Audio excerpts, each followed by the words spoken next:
Hi friends, ಎಲ್ರಿಗೂ ನಮಸ್ಕಾರ.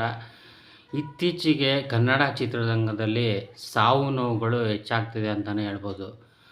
ಅದರಲ್ಲೂ ಕೆಲವೊಂದು ನಟ ನಟಿಯರು ಅಕಾಲಿಕ ಮರಣನ ಹೊಂದ್ತಾ ಇದ್ದಾರೆ. ಇದು ಒಂಥರ ಕಿರುತೆರೆ ಆಗಿರ್ಬೋದು ಮತ್ತು ಬೆಳ್ಳಿತೆರೆ ಆಗಿರ್ಬೋದು, ಒಂದು ದುಃಖ ಅಂತಲೇ ಹೇಳ್ಬೋದು. ಈ ಭಾಗ್ಯಲಕ್ಷ್ಮಿ ಸೀರಿಯಲ್ನ ನಟ ಆದಿ, ಇವರ ಮೂಲ ಹೆಸರು ಬಂದ್ಬಿಟ್ಟು ಹರೀಶ್ ರಾಜ್ ಅಂತ. ಇವರು ಅನೇಕ ಸಿನಿಮಾಗಳಲ್ಲಿ ನಟನೆಯನ್ನು ಮಾಡಿದ್ದಾರೆ. ಇವ್ರದ್ದೇ ಆದಂಥ ಒಂದು ಚಿತ್ರ ಕೂಡ ಬಂದಿತ್ತು. ಆ ಚಿತ್ರ ಥಿಯೇಟ್ರಿಂದ ತೆಗೆದ್ರು ಅಂತೇಳಿ ಸಂತೋಷ್ ಥಿಯೇಟ್ರ್ ಮೇಲೆ ಹೋಗಿ ನಾನು ಸೂಸೈಡ್ ಮಾಡ್ಕೊತೀನಿ ಅಂತೇಳಿ ಆ ಒಂದು ಟೈಮ್ಗೆ ನಿಂತಿದ್ದರು. ಈಗ ಏನಪ್ಪ ಅಂದರೆ ಅದೇ ಮ್ಯಾಟ್ರನ್ನ ತಂದು ಆ ಭಾಗ್ಯಲಕ್ಷ್ಮಿಯಲ್ಲಿ ನಟಿಸ್ತಾ ಇರೋಂಥ ಆದಿ ಇನ್ನಿಲ್ಲ ಅಂತ ಕೆಲವೊಂದು ವಿಡಿಯೋಗಳು ಹರಿದಾಡ್ತಿದೆ.